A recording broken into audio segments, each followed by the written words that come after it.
Olá, pessoal, tudo bem? Olha, sejam bem-vindos mais uma vez aqui à nossa plataforma Lucrativamente. Eu sou Fred Pinho, como vocês sabem, nós estamos aqui na fase de aquecimento para o nosso evento Lucrativamente nos dias 19 e 20 de outubro.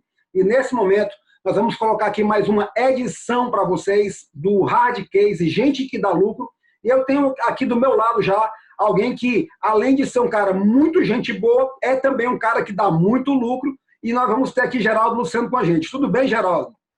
Ô Fred, tudo bem? Eu agradeço muito aí a você o convite que você me faz aí para a gente participar desse aquecimento do Lucrativamente.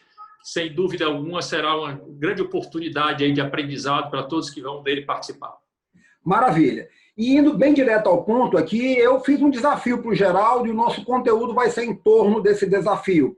Porque o meu entendimento é muito claro e você se conhece o trabalho do Geraldo também, de que ele é hoje o executivo, para mim, o executivo dos executivos, ok, Geraldo? Eu tenho feito escola aqui na região. Bondade sua, bondade sua. Eu sei da sua trajetória, então, desde o Banco Equatorial, não é verdade? Né? Desde o Banco do Nordeste, eu não posso esquecer. Banco do Nordeste, antes, exatamente. Foi o Banco do Nordeste. Banco do Nordeste. Trabalhei lá durante 18 anos, tenho muito orgulho de ter participado aí daquela empresa. Maravilha, perfeitamente. E então, depois do Banco do Nordeste, é que veio, qual foi a próxima? Isso, aí eu fui para o Grupo M. Dias Branco, primeiramente para o Banco Equatorial, e depois eu fui para a área financeira da indústria, né, onde fiquei até o final do ano passado. Perfeitamente. Então, dessa forma, vocês já estão conectados com o nosso propósito maior desse programa. Por que é hard case, Geraldo? Porque a gente sabe que a gente que deu duro, que trabalhou pesado, que ralou, que realmente se preparou para os enfrentamentos desse dia a dia empresarial que nunca vai ser fácil, como nunca foi, mas que também conseguiu êxito. E através do êxito que você acumulou ao longo da sua trajetória e continuará acumulando, é que nós aqui queremos levar o seu conhecimento para o nosso público. Então vamos lá, pessoal, a pergunta é muito clara. Geraldo, se você fosse agora abrir uma empresa e sair dessa posição que você tem, muito reconhecida, de membro de conselhos deliberativos de muita envergadura, como no caso do Apvida, como no caso também da Secrisa, e da condição de vice-presidente do Grupo M. Dias Branco, como você foi recentemente, a questão é, se você agora se tornasse empresário, quais seriam os 5 pontos fundamentais que você jamais deixaria de observar nesse seu negócio, nesse seu empreendimento? Ok, Fred. Bom, deixa eu só fazer uma pequena correção aí. A Secrisa é uma grande empresa que me orgulharia muito participar, mas eu sou membro do conselho da Porto Belo, que é o mesmo segmento, pisos e revestimentos, que é uma empresa também de capital aberto, listada na Bolsa, mas, sem dúvida alguma, a Secrisa é uma empresa que honra nós cearenses, também uma bela história empresarial. Bom, olha, Fred, que ambos são de Santa Catarina, não é verdade? Isso, Porto Belo, a sede é em Santa Catarina. E ambas mais precisamente Tijucas. Setor, né? E tem uma fábrica também aqui no Nordeste, em Maceió. Ela também tem produção aqui na região. Então, hoje eu participo do conselho do Apvida, da Porto Belo, e também, recentemente, do Conselho Consultivo da Usibraz, que é uma empresa cearense aqui, a maior empresa de castanha do Brasil, que está sediada aqui no Ceará. Bom, vamos lá. Deixa eu expor rapidamente aí um pouco a minha ideia sobre o tema que você propõe, e aí a gente vai depois bater papo aí no diálogo, que é muito mais interessante. Eu acho que se eu fosse hoje iniciar uma atividade, a primeira coisa que eu iria procurar era atender uma necessidade da sociedade, né? Uma necessidade do cidadão, do cliente, né? Procurar realmente algo que eu pudesse fazer daquela necessidade o nosso propósito, o foco da nossa empresa. Então, a primeira coisa era isso. Eu acho que a gente hoje precisa atender algo que o cliente espera e até surpreender o cliente, até fazer mais do que o cliente espera. Então, a primeira coisa que eu iria procurar seria isso. Que produto ou serviço, né? Eu acho que aqui a gente está falando genericamente sobre empresas que podem ser do setor industrial, pode ser do agronegócio, pode ser do setor de serviços. Então, eu buscaria um produto ou serviço que vai ao encontro da necessidade da sociedade ou de parte dela, né? De algum cliente que realmente eu possa eu possa atendê-lo, né? É muito importante hoje, Fred, que a gente tenha foco, né? O tempo é o bem mais precioso que nós temos. Então, nós precisamos ter foco para que a gente possa nos concentrar em algo que a gente possa ser o melhor, ou pelo menos que a gente busque ser o melhor. Então, o primeiro ponto que eu destacaria seria isso. O segundo ponto importantíssimo hoje em qualquer negócio é você selecionar as pessoas certas. Eu sempre tenho, quando eu estou comentando aí sobre novos negócios, né, sobre empresas, eu tenho dito o seguinte: a gente vive hoje no mundo, até diferentemente do que era há 15, 20 anos atrás, mas a gente vive num mundo hoje que capital não é mais uma grande restrição. Hoje você tem trilhões de dólares no mundo aí investido a juros reais negativos, buscando oportunidades de investimento. Então, hoje o problema não é mais capital. Aí você tem um mercado de capitais cada vez mais pujante, aqui no Brasil, crescendo, abrindo oportunidades para as empresas. Você tem aí fundos de private equity comprando participações em negócios. Você tem aí na linha das startups investidores anjo ou fundos que estão se especializando em fornecer capital necessário para que esses negócios prosperem. Então, nós vivemos num mundo hoje que capital não é mais uma restrição forte. Tecnologia também não é uma restrição forte, porque tecnologia é algo que você adquire, né? Quando eu era do setor de massas e biscoitos, eu dizia, olha, quem quiser concorrer com o M. Dias Branco, o problema não será a tecnologia. Você vai numa grande fábrica que produz fornos para produzir creme crack e você compra a tecnologia. Então, tecnologia, salvo para raríssimos negócios, tecnologia não é também o fator impeditivo. Então, se o dinheiro não é o fator impeditivo, nem a tecnologia, o que é que vai fazer a diferença entre as empresas? São as pessoas, né? Então, procurar trazer as pessoas certas, motivá-las, remunerá-las adequadamente, fazer com que o seu propósito de vida seja coincidente com o propósito da empresa. Isso é fundamental para que a gente tenha sucesso numa atividade qualquer hoje na área de produtos ou serviços. Então, eu daria um foco muito especial a pessoas, colocar as pessoas certas no lugar certo, né, fazendo o que elas podem produzir de melhor. O terceiro ponto seria não olhar somente para o resultado a curto prazo, né? E, obviamente, não olhar só para o lucro, só para o resultado, né? Eu acho que aquelas empresas que pensarem apenas no curto prazo, pensarem apenas no lucro, são empresas que dificilmente elas terão sucesso a médio e longo prazo. A visão hoje é diferente, né? Hoje a gente tem aquelas 3 letrinhas, né?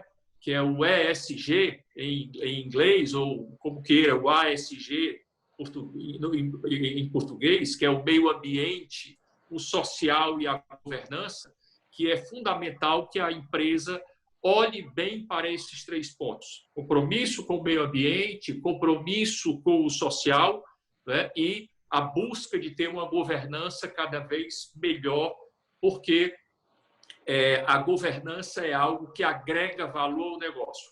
E essa governança, obviamente, que ela tem que ser ajustada para o tamanho da empresa. É óbvio que uma empresa como a Apvida, né, não pode, precisa ter uma governança muito mais pesada, muito mais bem estruturada, que uma empresa pequena, uma startup que está começando a se organizar. Mas todo mundo tem que ter em mente que governança é algo que agrega valor ao seu negócio. E do tamanho certo, do porte da empresa, há que se investir sempre na melhoria dos processos de governança. A agilidade é outro ponto fundamental, né? A gente tem ouvido muito falar, isso é verdade, que não é o grande que vai ser melhor do que o pequeno, né?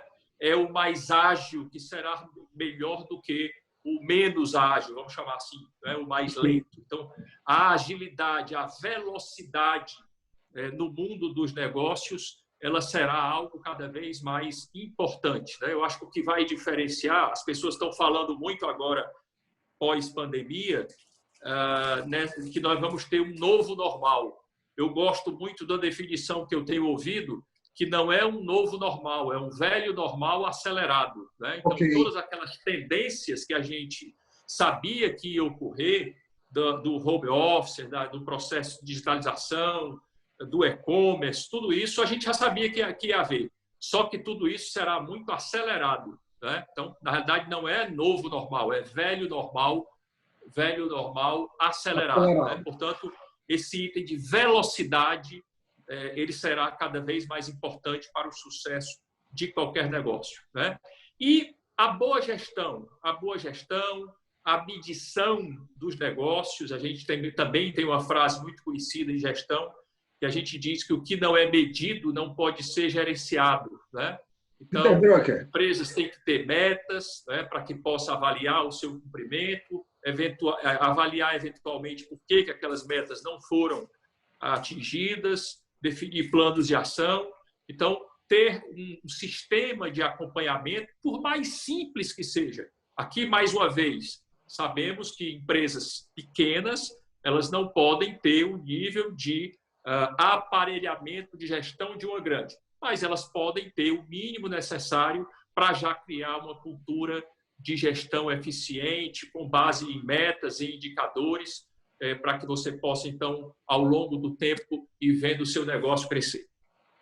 Muito bom. Então, nós tivemos aqui, primeiro, um foco total em como resolver algo para o cliente, algo relevante, que hoje se chama muito de dor do cliente, não é isso? Isso, exatamente. Não faz sentido propor algo para a sociedade, para o público consumidor que seja, se aquilo que você está oferecendo não tem uma utilidade clara, prática, ou como no jargão atual, atenua ou resolve uma dor. Segundo foco, pessoas, né? E nós vamos entrar em cada um deles. Depois você fez uma observação muito importante sobre a questão de como olhar para a lucratividade e como ter, na verdade, um olhar mais amplo para o que significa resultado, incluindo nesse contexto aí a questão do meio ambiente, o social e a governança. Confere?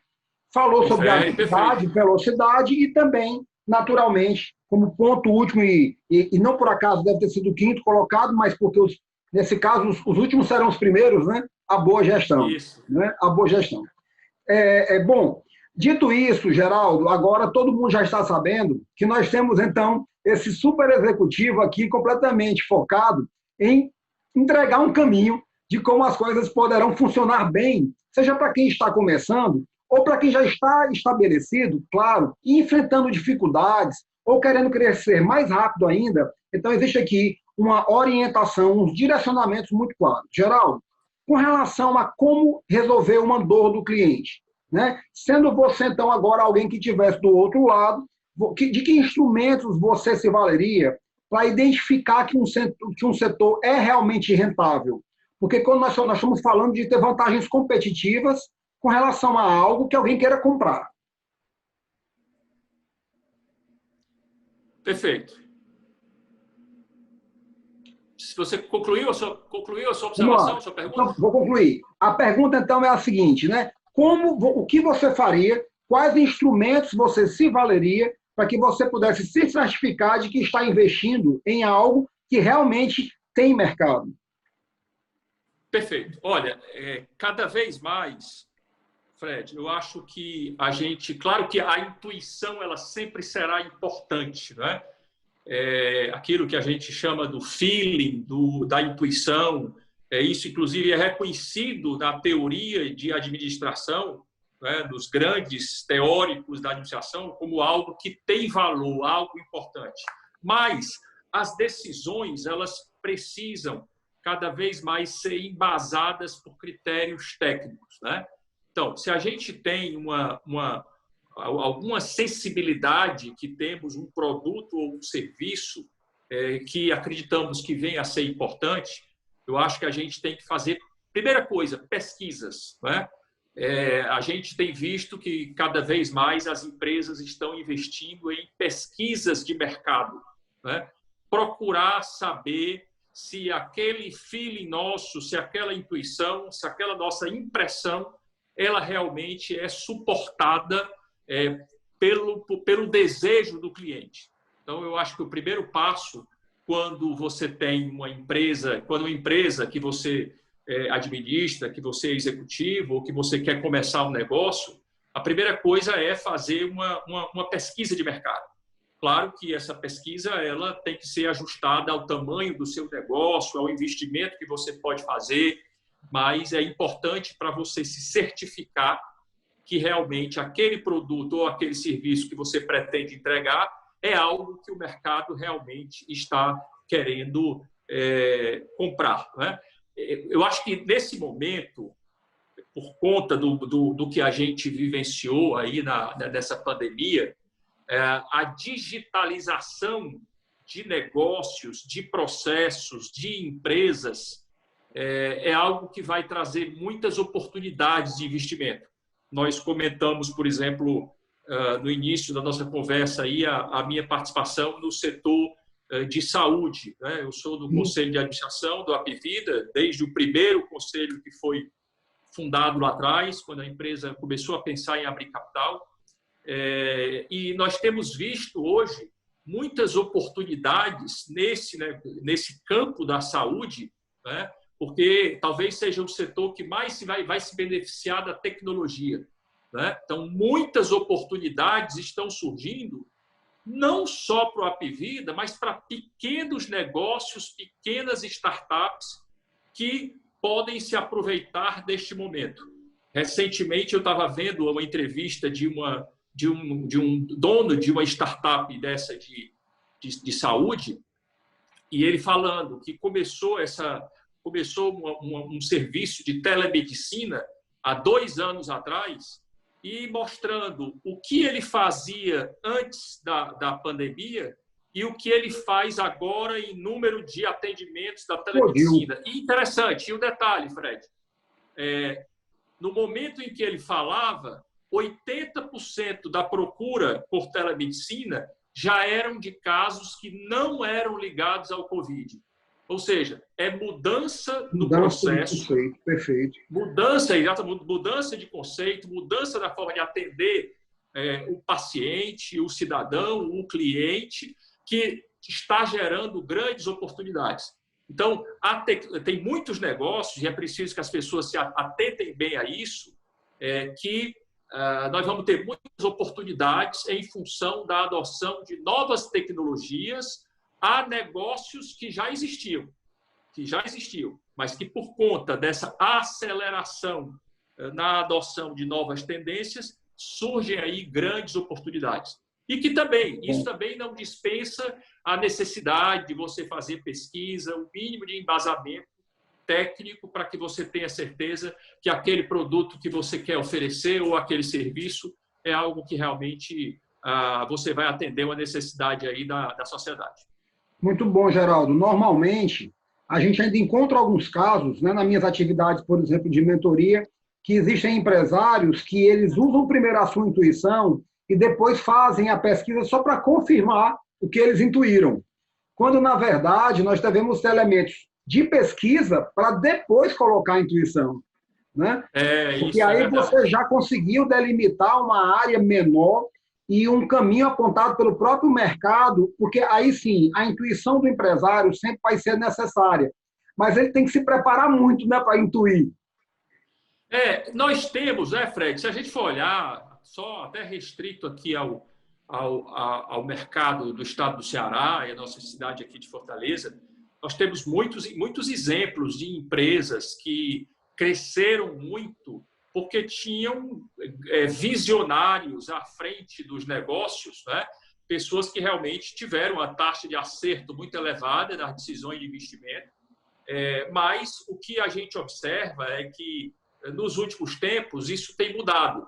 Não que se despreze a intuição, mas a intuição ela tem que vir também acompanhada aí de um embasamento técnico para que você possa ter aí caminhos saudáveis de crescimento para a empresa. Então, nós não vamos desprezar a intuição, mas precisamos juntar a intuição a critérios técnicos para nortear aí as decisões de investimentos. Muito bem. Eu realmente considero que o posicionamento visionário ele é muito sedutor para o empresário. Quem é que não gosta da ideia, ou muitos nasceram e se criaram como homens de negócios e mulheres de negócios, pensando assim, como é que isso foi feito? Não foi uma ideia que eu tive, né? Então é algo muito sedutor, mas igualmente perigoso também. E aí, por falar de riscos empresariais, né, nós vamos entrar agora na questão das pessoas. Você fez uma colocação muito importante. A tecnologia acessível e o capital também. Muitas vezes você colocou trilhões de dólares aí rendendo juros negativos, ou seja, isso quer dizer, pessoal, o Geraldo lembrou que tem gente investindo em letras, talvez do Tesouro Americano, e recebendo menos do que o que colocaram, somente para ter segurança. É isso então, mesmo. Esse mas o capital está lá. E para despertar esse investidor, você vai ter que ter realmente um plano de negócio, aí sim, muito sedutor e muito bem colocado para que você possa estimulá-lo, porque passa a ser um desafiador do empreendedor conseguir encontrar o capital, porque ele existe. Quando nós falamos de pessoas, Geraldo, aí vem um tremendo desafio, porque agora nós estamos entrando nos aspectos também muito culturais, né, das questões, né? É muito recorrente as pessoas falarem, gente dá muito trabalho, é muito complicado formar uma equipe, né? E tudo isso é muito comum, né? Principalmente, eu diria, nas pequenas e médias, né? Mas é muito provável, assim, a gente sempre encontra que as políticas de RH, elas muitas vezes só existem nas grandes. E aí eu pergunto, né? As pequenas têm mais problemas porque elas só têm departamento de pessoal e acham que por isso não podem ter uma política. As grandes têm departamento e política. Você concorda, então, e avalie para mim, o próprio dono da empresa, o empresário da pequena e média, ele também não é um RH? Olha, as suas observações aí realmente geram aí a necessidade de comentários. Você fez observações muito valiosas aí em relação a esse ponto de pessoas. E deixa eu fazer aqui alguns comentários em cima do que você falou. Você falou aí que as empresas hoje montam os seus planos de negócios, né, e vão atrás do capital, né? Aí até citamos agora há pouco o mercado de capitais como uma fonte que hoje tem sido muito utilizada, né, e será cada vez mais. Nenhuma economia cresce se não tiver um mercado de capitais bastante sólido, e nós estamos caminhando para isso no Brasil, para ter esse mercado de capitais sólido. Faltava uma perna importante, que era do investidor local, né? E aí nós temos visto cada vez mais investidores entrando para o mercado de ações. É até importante que haja uma educação financeira para que essas pessoas não tenham aí surpresas negativas, mas esse é um ponto importante que no Brasil está surgindo, o investidor local. Isso tem sido até matéria de comentário por toda a imprensa. Então, esse é um ponto importante. E aí, agora eu vou ligar isso à questão das pessoas.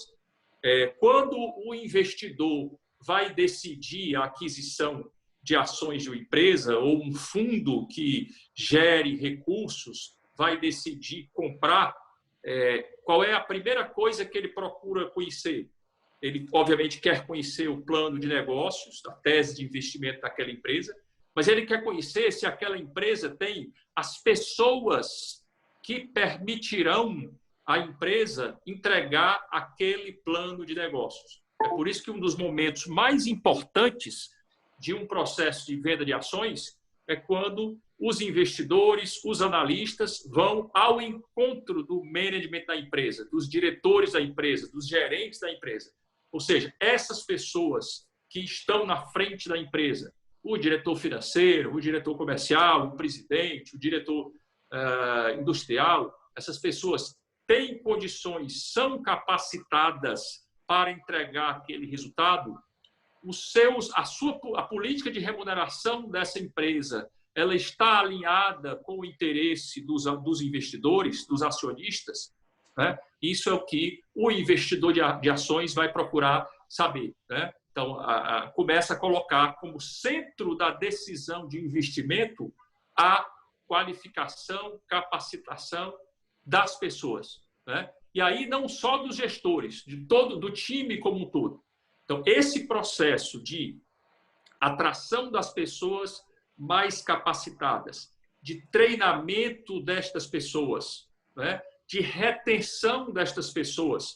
Aí entra uma política de remuneração e de benefícios, que é muito importante. Sempre lembrando, Fred, aquilo que você já colocou logo no começo, isso tudo ajustado ao tamanho de cada empresa, né? É óbvio que uma política de benefícios do M. Dias Branco não vai ser a mesma política de benefícios de uma empresa que é pequena e está começando.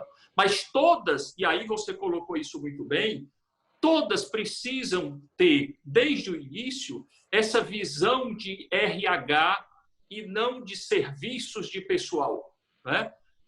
100% das empresas têm uma área de serviços de pessoal, né? Aquela área que controla férias, aquela área que faz os recolhimentos dos encargos sociais, né? Que cumpre as obrigações legais, mas não são todas as empresas, embora seja muito importante e tem que ser um cuidado desde o início, que investem na formação de um bom time, que aí é a política de recursos humanos. Então, é muito importante que o empresário, desde o primeiro momento, o empreendedor, saiba que vai agregar muito mais valor para ele ter uma área de recursos humanos, obviamente ajustada para a realidade do negócio dele, tá certo? Do que simplesmente uma área de cumprimento da burocracia, de serviços de pessoal. Uma coisa ele é obrigado a ter por força da legislação. Outra coisa vai agregar valor ao negócio dele, atrair o pessoal, capacitar, qualificar. E aí vem coisas que, se a gente fosse agora usar mais tempo aqui, muito tempo desse tema, a gente poderia conversar 1 hora só sobre isso. Eu não sei se você viu recentemente, o Google anunciou que vai começar a formar, né, em vez de o pessoal vir de graduação de faculdades, ele vai começar a formar o pessoal dele, né? Vai começar a formar os funcionários deles, né? Está até fazendo convênio com outras grandes empresas para que as empresas aceitem, né? Google, Microsoft, Facebook, que um aceite a faculdade do outro. Por quê? Porque eles estão vendo que esse pessoal que está vindo do mercado não vem no nível de qualificação adequado. Então, é melhor para ele formar o pessoal. Claro, isso é um recurso que só está à disposição para a empresa muito grande.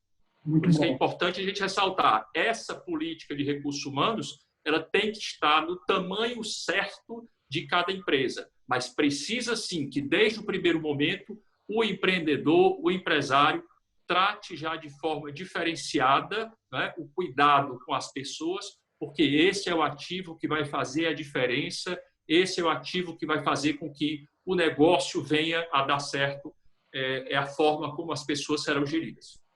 Muito bom, Geraldo. Olha, departamento de pessoal é igual a árbitro de futebol.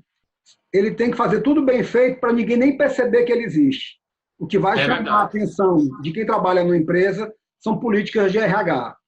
Quando você colocou sobre a questão aí do Google, né, e eu também tive conhecimento a respeito, o Google começou dizendo que, no discurso de que, olha, não me diz quem você é, diz o que é que você já fez.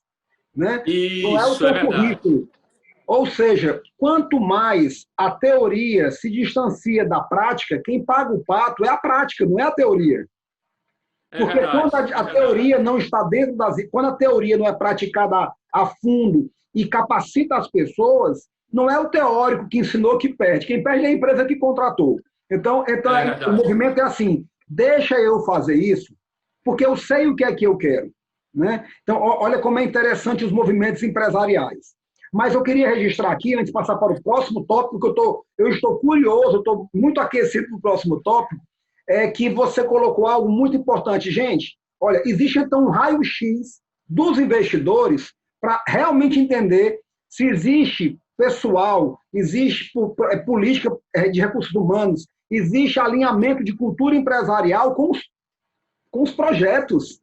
Não me diga que você vai fazer isso se você não me mostrar quem vai fazer. Não é só o que e o como, é quem.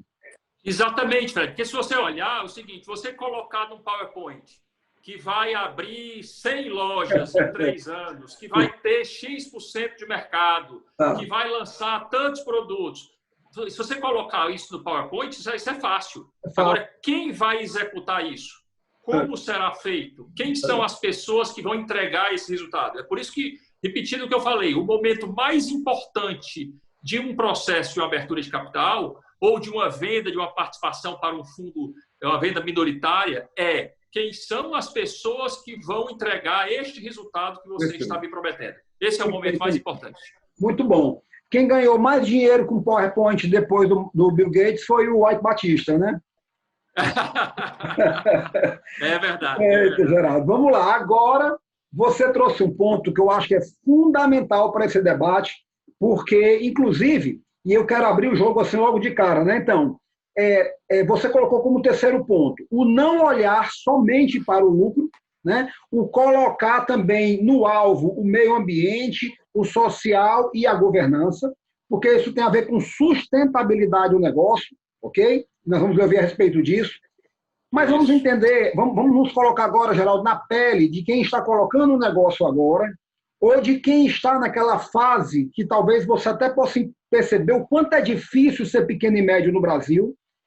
Eu um dia estava no evento com o Osiris Silva, da Embraer. Isso. E ele respondendo todas as perguntas, e na época eu fazia parte da Associação de Jovens Empresários, você conhece muito bem, né? Você é muito querido nessa entidade, e aí os jovens foram perguntar para o Osiris, seu Osiris, isso e aquilo e tal. Depois do evento ele falou assim, olha, para aí, porque quem deveria perguntar como é que vocês resolvem sou eu, porque eu tenho a consultoria que eu quiser ter, eu tenho os membros do conselho e eu me sinto como um piloto no cockpit de um superavião. Como é que vocês resolvem os seus problemas, tá?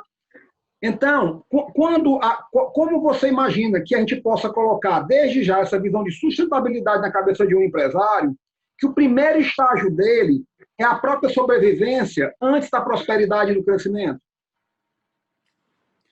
Ô, Fred, eu acho que é preciso essas três letrinhas aí mágicas hoje, né, do meio ambiente, social e governança, eu acho que é uma questão cultural. É preciso que essa mentalidade, né, ela venha desde o início do negócio. É óbvio que, no primeiro momento, a empresa ela tem desafios de começar, de se estruturar, de sobreviver até, você colocou muito bem, tá certo? Mas a preocupação com a questão ambiental, social e governança, ela tem que crescer junto com a empresa, né? Eu acho que ela tem que crescer junto com a empresa.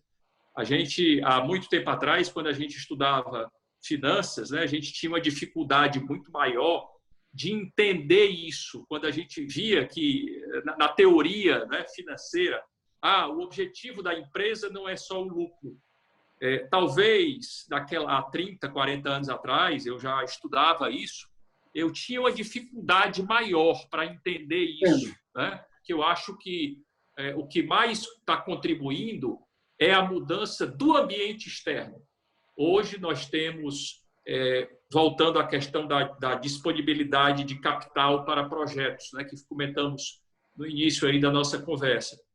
Hoje nós temos fundos que só colocam recursos, mesmo em startups pequenas, né, depois de comprovado o compromisso daquela empresa com o meio ambiente e com o social, né? Então, eu acho que são preocupações que devem vir desde o instante inicial, mesmo quando a empresa ainda está tentando encontrar o seu espaço definitivo no mercado, mas essa conscientização é importante que venha desde o nascimento do negócio, porque ela vai encontrar um ambiente muito mais favorável ao crescimento dela, às parcerias que ela vai montar. Você veja agora, Fred, o exemplo de uma pandemia como essa que nós passamos.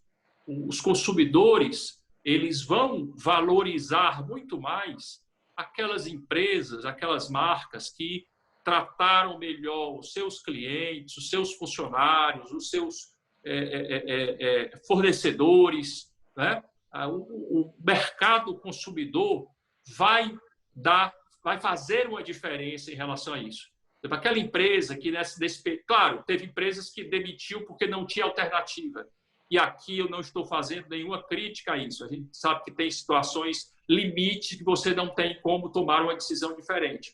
Mas aquela empresa que, mesmo com um ônus maior para ela, conseguiu passar por um processo desse, preservando o seu funcionário, o seu fornecedor, o seu cliente, ela tende a ser mais reconhecida por isso e mais valorizada. Né? Então, eu acho que isso é uma questão de cultura, de mentalidade empresarial e que deve começar desde o instante zero do surgimento de um negócio. Preocupação com o social, preocupação com o meio ambiente e melhoria de governança. Tá, muito bom, Geraldo. E aí eu vou lembrar que eu ao eleger o tema resultados, o tema, por exemplo, lucrativamente, que é o nome do nosso evento, o nome da plataforma, naturalmente eu tive que me dedicar a estudar o tema e entender, e cheguei a uma conclusão que eu quero dividir com você, até porque essa conclusão foi chegada no debate, também no debate com o nosso amigo Bruno Girão, porque ele foi aquele amigo que, quando me viu tatuando com esse tema, falou assim: Fred, mas tu não quer dar uma olhada a respeito do que se falou hoje sobre a economia B e as questões sociais? E, cara, eu falei: Bruno, eu enxergo tudo isso. E é isso que eu falo para os meus clientes de mentoria, é isso que eu falo nas minhas palestras. Só que eu tenho um entendimento, Geraldo, que meio ambiente, governança principalmente, meio ambiente e o social, eles também dão dinheiro.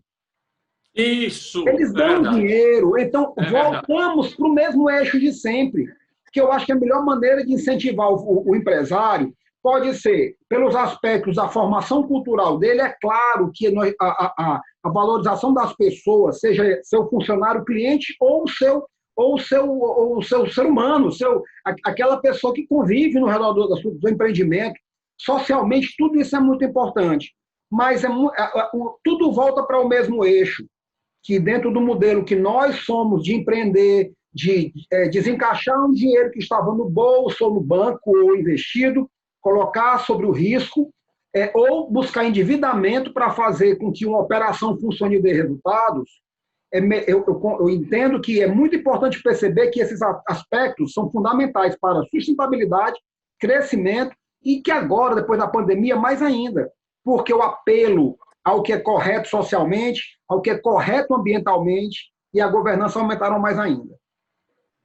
Muito boa a sua colocação, Fred, muito boa, e eu concordo 100% com você. Para você crescer a longo prazo, com a visão de longo prazo, você precisa respeitar o meio ambiente, ter esse compromisso. Às vezes, fazendo isso, você sacrifica um pouco o resultado do curto prazo, mas você garante que você vai ter um crescimento sustentável, que, em última análise, é o que interessa aos negócios. Perfeitamente. Portanto, são meios... Portanto, referendando o que você falou, tudo isso dá lucro. Boa. Tudo isso dá lucro, é verdade. Boa. É isso aí. E você citou aí o Bruno Girão, que eu considero uma das melhores cabeças aí da geração mais jovem. Hoje é um empresário que eu admiro bastante. É um empreendedor, um cara realmente que tem feito aí um trabalho fantástico na Betânia. Maravilha. Tenho realmente uma grande admiração aí por ele e pelo trabalho que ele está fazendo. Maravilha. Comungamos a mesma opinião. Aí agora chegamos no item velocidade e agilidade. Então, o Geraldo, abrindo uma empresa, ele ia logo se preocupar em como fazer para que ela fosse uma empresa ágil e veloz. E aí você falou já bastante, mostrou muito entendimento sobre o conceito de startups. E o crescimento, muitas vezes, cobra um preço, né? Que existe uma frase do Che Guevara que seria: vamos endurecer, mas não vamos perder a ternura, né? E no corporativo seria: pai, vamos crescer, mas não vamos perder a velocidade, né? Entendeu? Então, por que você deu tanta relevância à questão da velocidade e da agilidade? Muito bem. Bom, você colocou a questão das startups, e eu gosto até de destacar um dos últimos projetos meus no M. Dias Branco, dos 2 últimos anos que eu estava lá. Nós fizemos 3 viagens de executivos da empresa aos 3 principais centros de inovação no mundo, né? Fomos ao Vale do Silício, fomos a Israel e fomos à China, né? Desses três países é onde nós temos aí hoje praticamente a maior parte das inovações e do desenvolvimento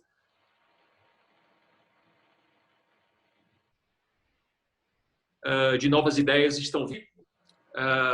Depois que nós voltamos dessas viagens, nós vimos que precisávamos criar algum programa que nos conectasse com o mundo das startups no que se refere ao nosso negócio.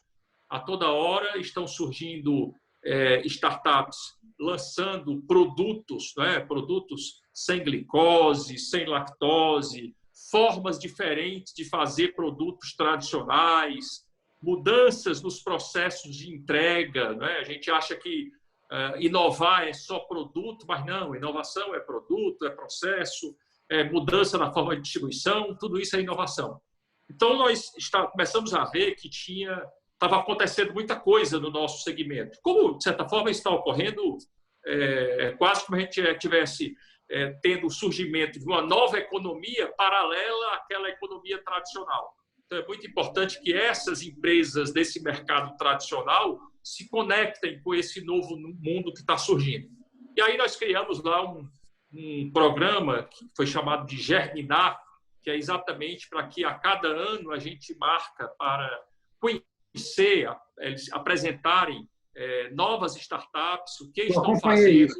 Acompanhei, incrível esse trabalho, incrível. É muito interessante, muito interessante. Então, a primeira nós tivemos aí 60 empresas participando, na segunda já tivemos 150. E uma das coisas que a gente viu era exatamente, Fred, dentro dessa questão do tamanho, né? Uma empresa, quando cresce muito, ela tem que ter muito cuidado, porque uma empresa grande é quase uma estatal. Em termos de burocracia, ela perde agilidade, porque é necessário a melhoria de controle. Toda vida que você dá um passo além na melhora dos controles, você dá um passo aquém na agilidade. Então, isso é uma coisa que você sempre precisa estar muito atento. E nós vimos o seguinte, era muito melhor que nós desenvolvêssemos essa área fora da empresa do que dentro da empresa. Então, a cada ano, a gente selecionava algumas dessas empresas e a gente não trazia essa startup para dentro do nosso negócio. Comprávamos uma participação, fazíamos um empréstimo, um mútuo com direito de converter lá na frente, né, em ações, se o negócio realmente crescesse, de forma que a gente fosse acompanhando, porque a gente sabia que trazer isso para dentro de uma empresa grande, com muita burocracia, às vezes você ia poder matar boas ideias. Então, é importante isso, você privilegiar, né, os negócios que estão começando, tem que ser realmente muito ágeis, né, tem que buscar pela simplicidade também, além da agilidade, a simplicidade. E quando você precisa levar isso para dentro de estrutura grande, sempre que possível, deixar isso como estrutura apartada.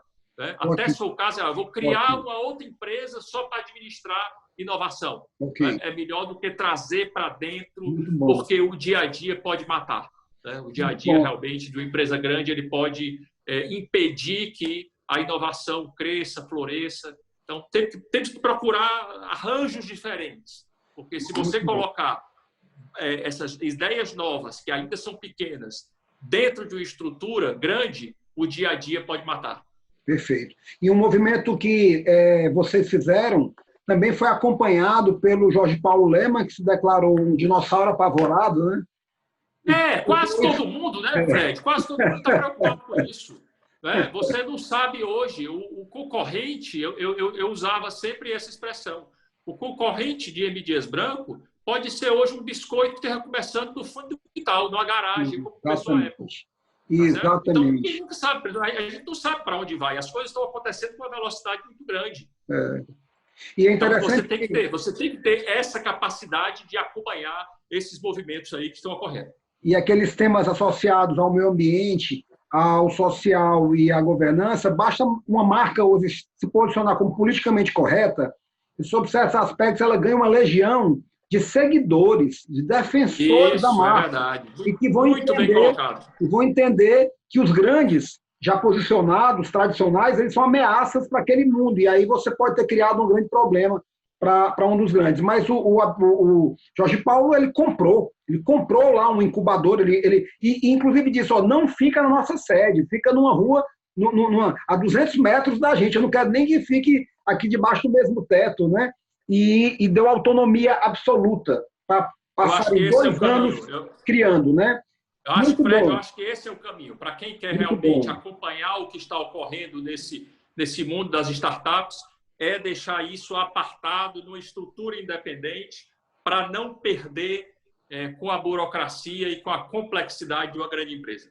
Muito bem, Geraldo, eu fazendo aqui um parênteses, quando eu coloquei para você a situação lá do presidente da Embraer, e eu defendo que não existe praticamente nada que uma grande empresa tenha que uma pequena e média não possa ter, só que com uma proporção.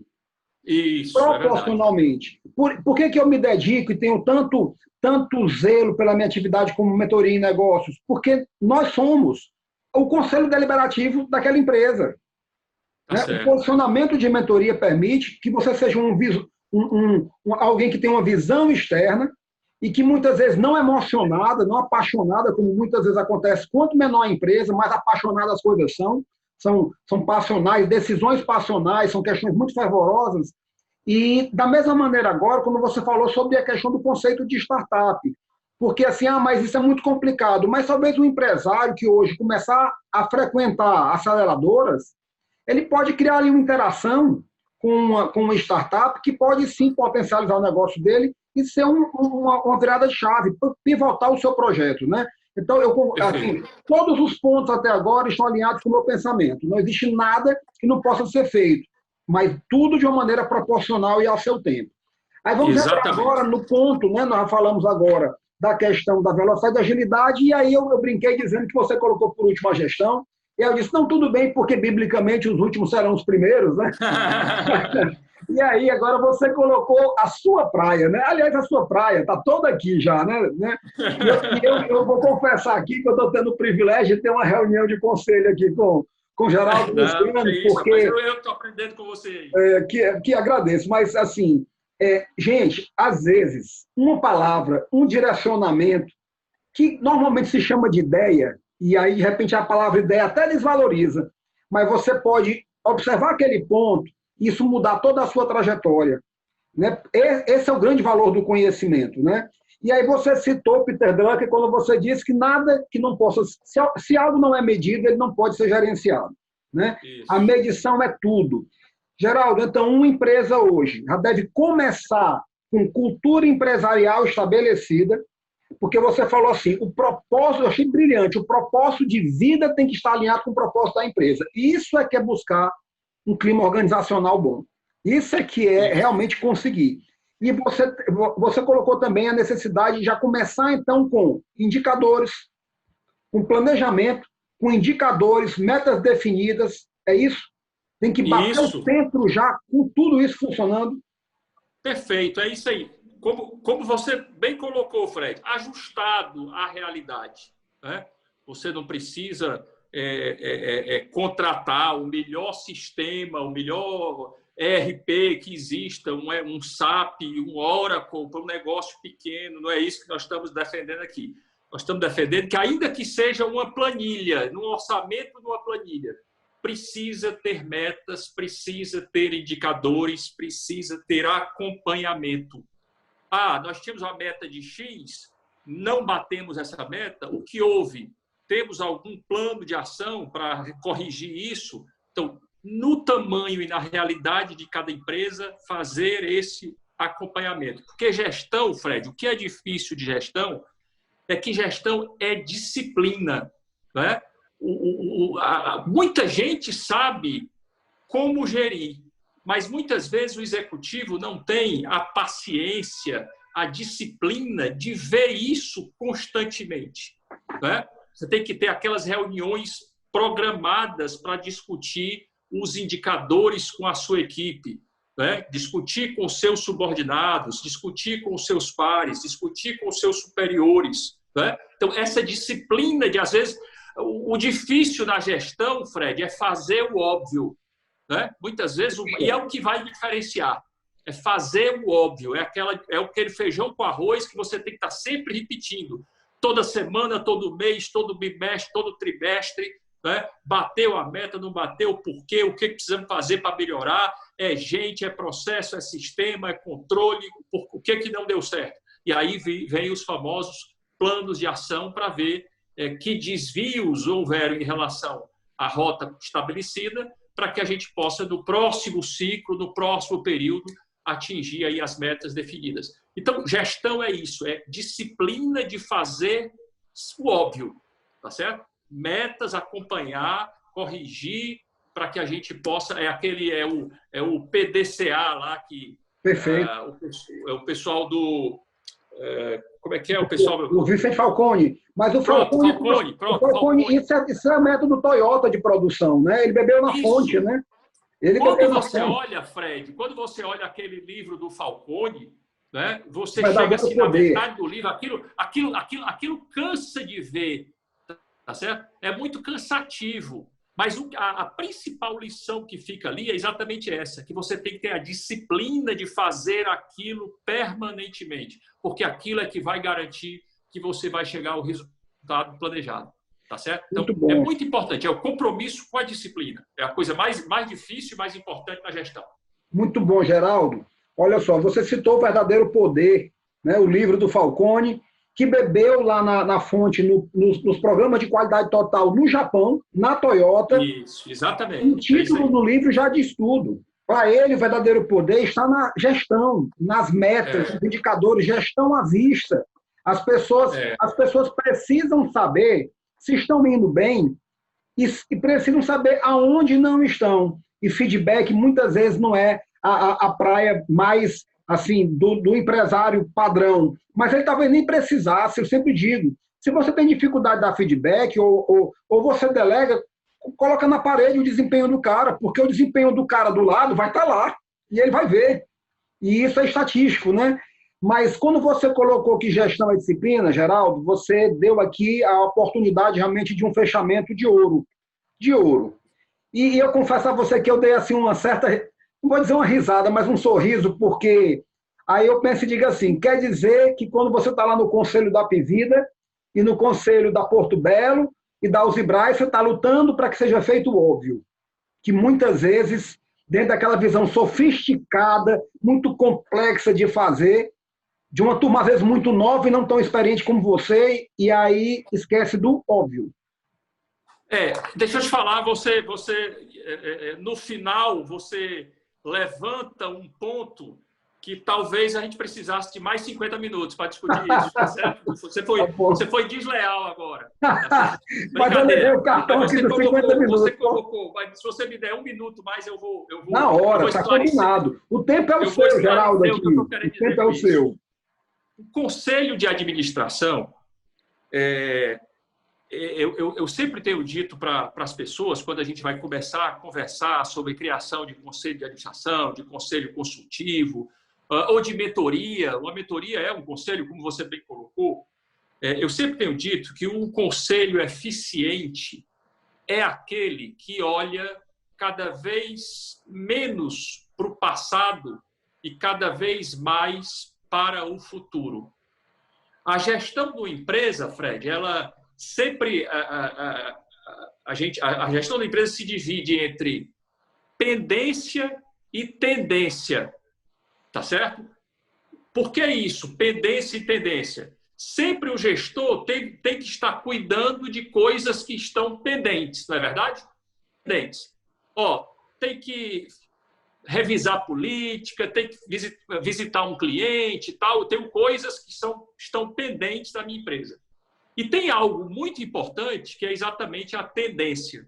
Então, eu sempre digo o seguinte, um bom conselho é aquele que vê cada vez menos pendência e cada vez mais tendência. Perfeito, Discutir futuro, isso é muito importante, tá certo? Discutir futuro. Então, claro que o conselho tem que olhar resultados, demonstrações contábeis, aí para ver se a turma lá embaixo fez o dever de casa, tá certo?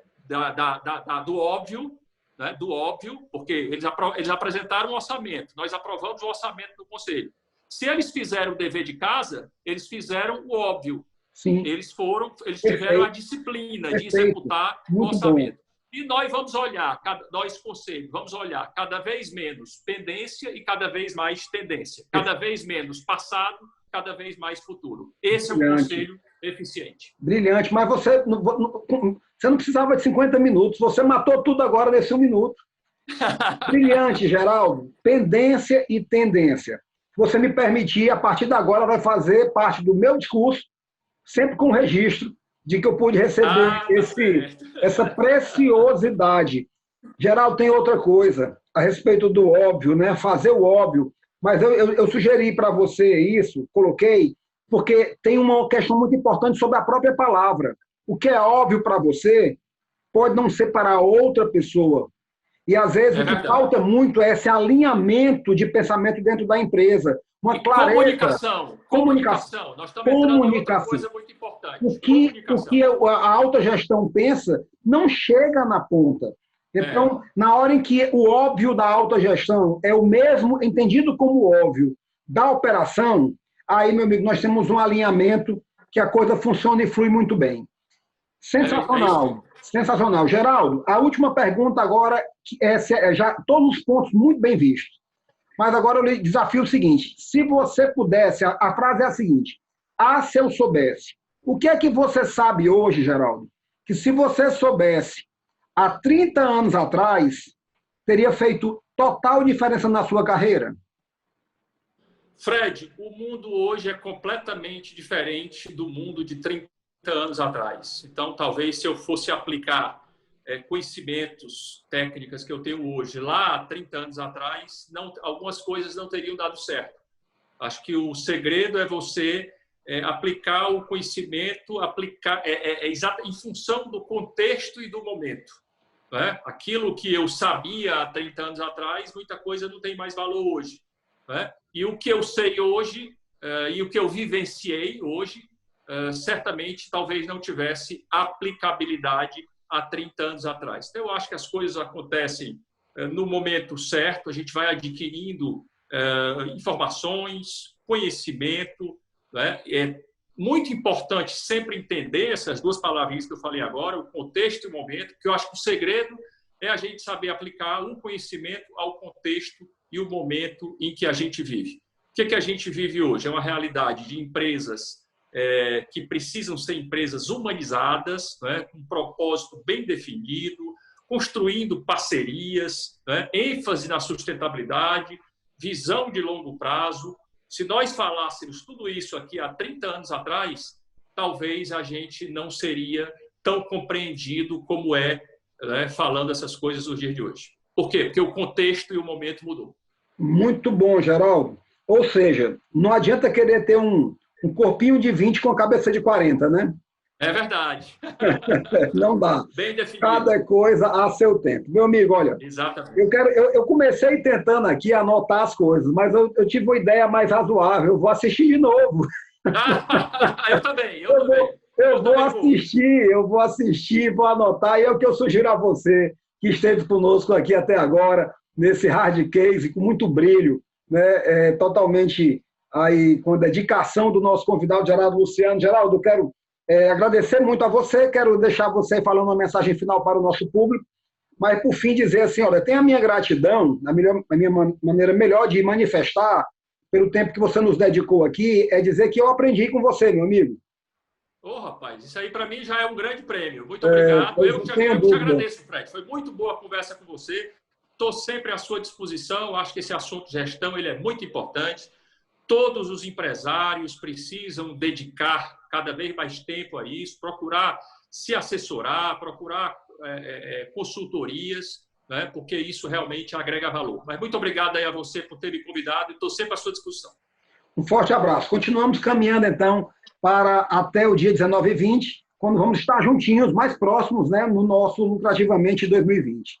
Valeu, Geraldo. Um forte abraço. Um abraço, Fred. Sucesso. Valeu.